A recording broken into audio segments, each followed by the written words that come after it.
What is up, everybody? It is Ranger Day on our unnamed show. I don't know what the name of it is, but we're gonna just go with it.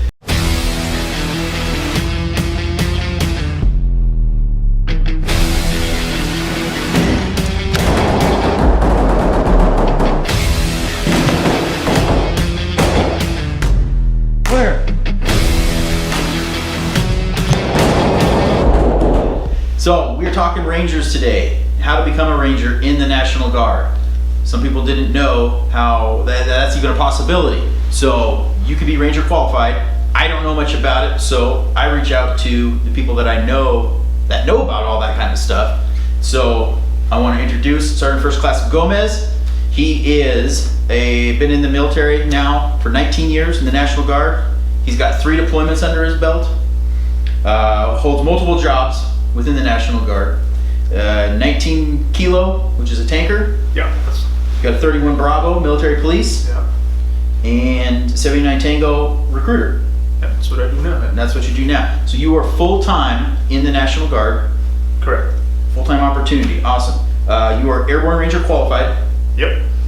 And that's what we're here today. Talk about Rangers and what it takes to go to school, become Ranger qualified. So, tell me, what does it take to become a Ranger Ranger qualified in the Oregon Army National Guard? I think the first thing that I'd like to let everybody know is that it is a possibility. You know, a lot of people don't think that you can get Ranger qualified in the National Guard, or just not aware of it. And it's absolutely something that you can do. My route was a little different; it took way longer.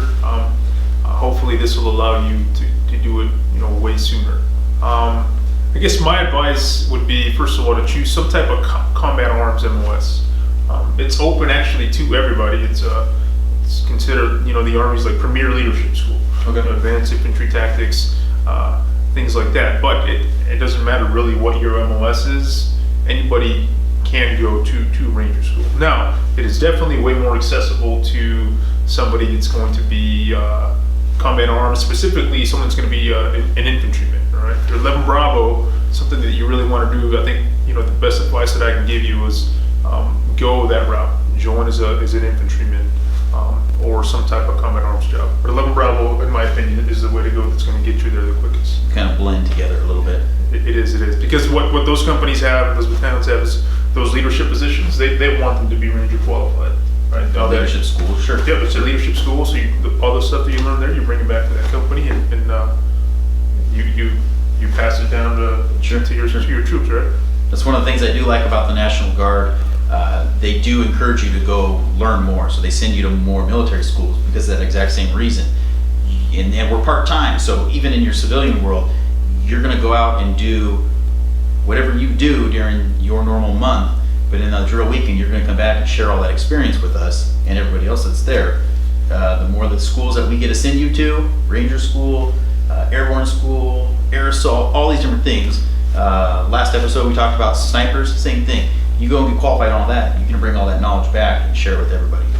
So that's what's really awesome. Yeah, agreed. I think the more you can expand your skill set with all these schools that are available out there, the better your battalion, your company, your platoon, your squad is going to be. Right? You've got a bunch of skills that you guys can share and pass down to your soldiers, and I think that's the way to go. Definitely.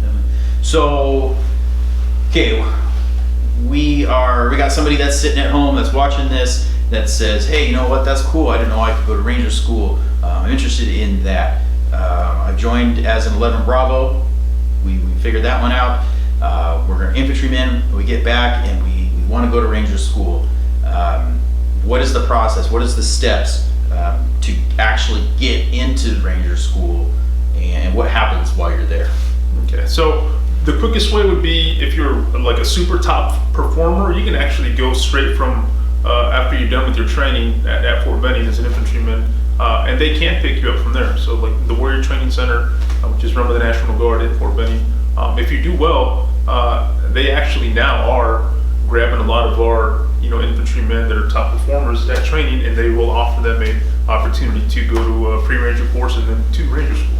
So that's the quickest. But if you're going to do a traditional route, you go to training, come back to your company, and you'll be competing with the rest of the people in your company to go I mean, it's definitely going to be something that you're going to have to show your leadership that you're ready to do, and that you're physically and mentally ready to do for them to send you.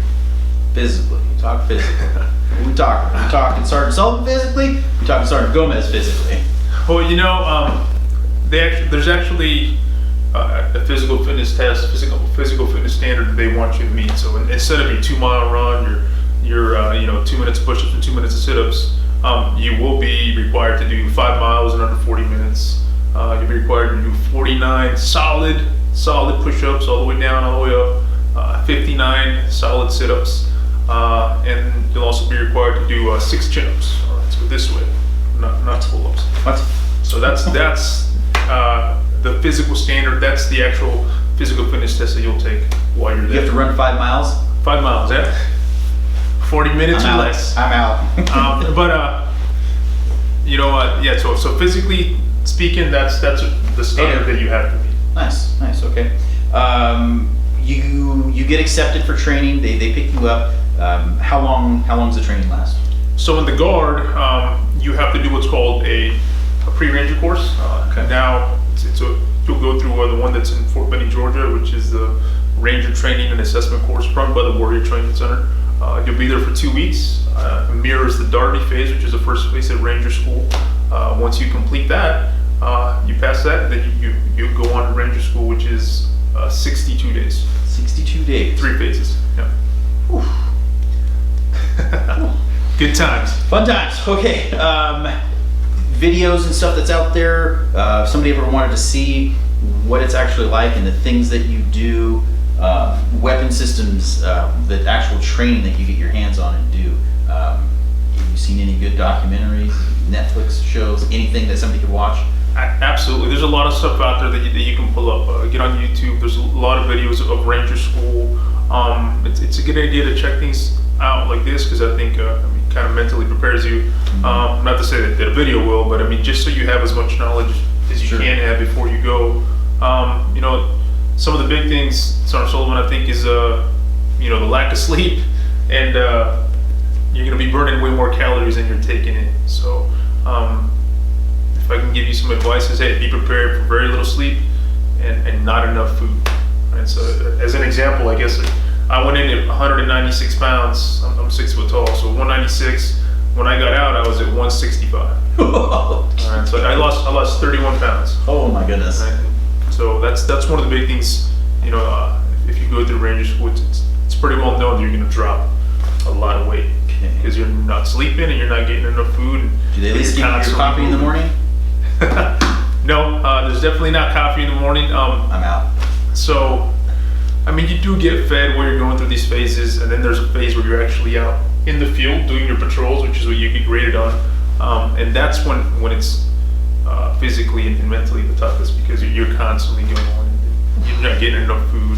You're definitely not getting any coffees except for whatever's in your MRE. If it's in your MRE, you can eat it. Instant coffee, they do have those in there. Yeah, you can have that. Definitely did that. Just straight coffee. Nice. All right. So let's just say you do graduate and you do make it through. You get your tab. Yep. You get awarded that. You get to wear that from now on, from forever. Is that right? Absolutely. Yeah. I mean, you make it through. You graduate. You've earned the Army Ranger tab. You're Ranger qualified. So yeah, you can wear it on your uniform. But it's more than just wearing something on your uniform. It's definitely something to be extremely proud of. I mean, you've just completed the Army's Premier Leadership School, and not only that, but I think the whole idea behind it is now you get to bring that back to your unit. All right, you get to bring back those skills that you learned at Ranger School, and you get to pass it down to your troops. All right, That's you get awesome. to pass it down to your squad, to your team. I think that's the biggest thing that you can take away from this. Awesome. Okay. Opportunities and stuff once you get back from that training, once you get back into your unit. You already mentioned you're gonna, probably put more into a leadership role when it comes to training and helping other people learn some of those skills that you've learned. Outside of the Guard, is there anything that being Ranger qualified could help you with? Or even inside, anything? Yeah, I mean, you're right. If you are getting sent to Ranger School, or if you're getting picked up from basic training AIT, it's because they've seen some type of leadership skills in you, right? So you're probably going to be put in some type of leadership role, or you already are in some type of leadership role. So that's number one.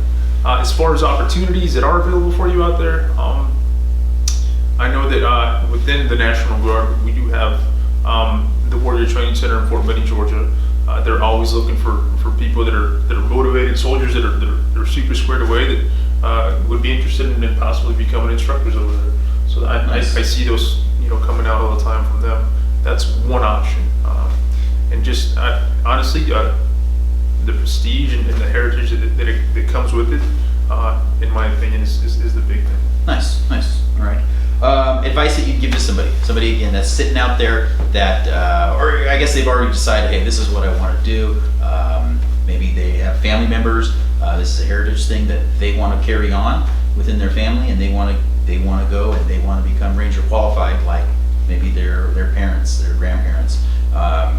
What's some advice that you would give to somebody that's getting ready to go to training for that?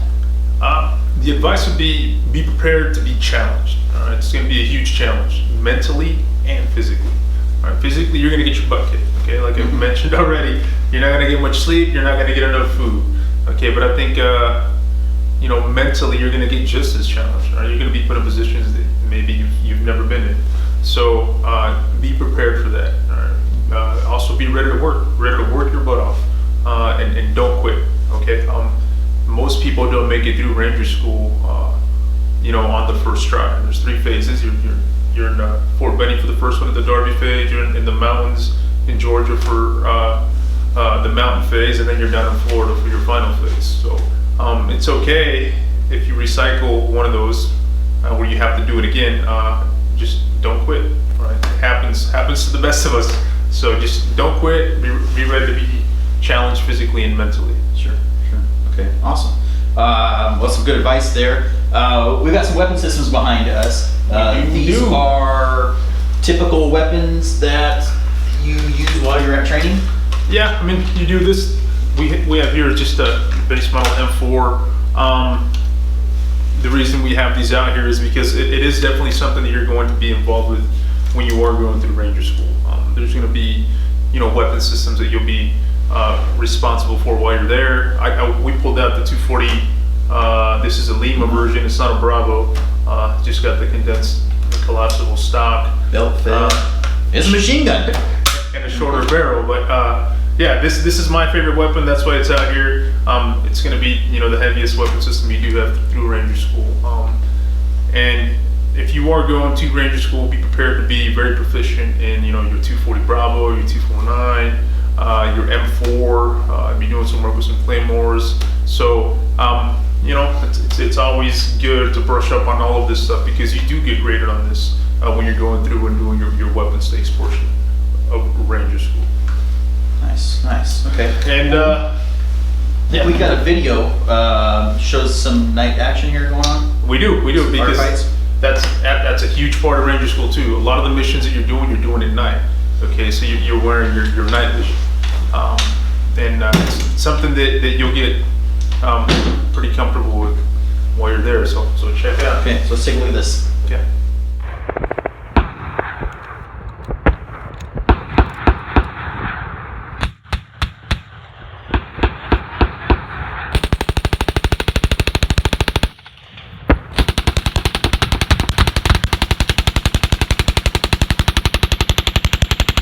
All right, so that was pretty cool. It looks like straight out of a movie or something. Only it's not a movie. So, but it's cool. So that kind of wraps this up. Sergeant Gomez, I want to thank you for taking time to talk a little bit about Rangers, what it takes to become qualified as a Ranger in the National Guard. Hey, thanks for coming out and thanks for chatting with me. Yeah. So if this is something that interests you, maybe you didn't know that the Oregon Army National Guard, it was possible for you to become Rangers qualified. It is possible. Living proof right here. So I want to thank you guys for watching. If you have any questions about becoming a Ranger or anything else, please feel free to reach out. Sergeant Gomez, I'll put his contact information in here afterwards. He's a qualified Ranger. Been there, done that. Thanks for your time, guys. Alrighty. We'll see you guys next time.